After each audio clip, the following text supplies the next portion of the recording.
உன்னோட பேர் என்ன? ஹனகா கிட்டாக்கே மிச்சி. நீ உண்மையிலே மிடில் ஸ்கூல் தானா? ஆமா. டாக்கி மிச்சி, இன்னிலிருந்து நீ தான் என்னோட மச்சி, புரியுதா? நீ தான் இங்க இந்த சண்டே எல்லாம் நடத்திக்கிட்டு இருக்கியா? ஆமா சார்.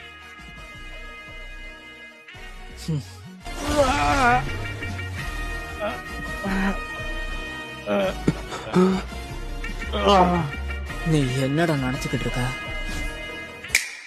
தலைவயரங்கட்டுமே சரித்தம் எழுதட்டுமே மலைகள் ஒதுங்கட்டுமே உலகம் உணரட்டுமே அரங்கம் அதிரட்டுமே சில்லு பறக்கட்டுமே